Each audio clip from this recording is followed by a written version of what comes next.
how are you seeing the adoption of people really willing and interested in putting it in their tanks? I think we're getting past the fear of it, but yeah, how are you seeing absolutely.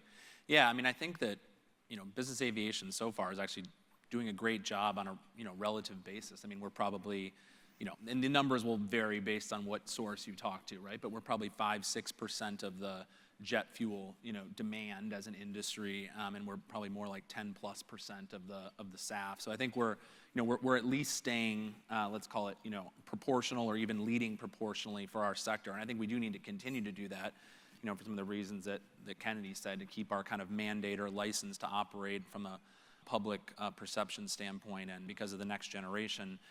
In terms of the segments that we're seeing the strongest uptake in, I would say that's the fractionals and sort of the Fortune 1000 companies is where we're seeing the strongest. And I think kind of makes sense for different reasons, right? I mean, all the reporting that Kennedy just mentioned, it's a very key part for these Fortune 1000s to be able to show that this key business tool is fitting into their sustainability program. And then because the fractionals are kind of the household name, let's just say, for business aviation, for people that are outside the community, right? People read in the newspaper often about the fractionals. And so I think they have to be a leader in this area. They also own the planes.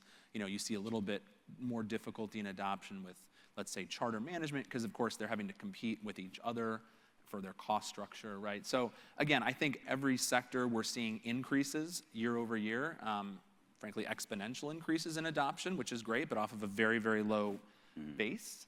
And again, I think it's easy here to think that everybody's on board with SAF in this room, right? But we're kind of preaching to the choir here, right? And when you kind of get out to the larger audience, it's important to continue that education of even the basic things about, is it safe in my plane? Yes, So these are the kind of things we have to just continue, even though it seems like we've already covered them. So. Excellent.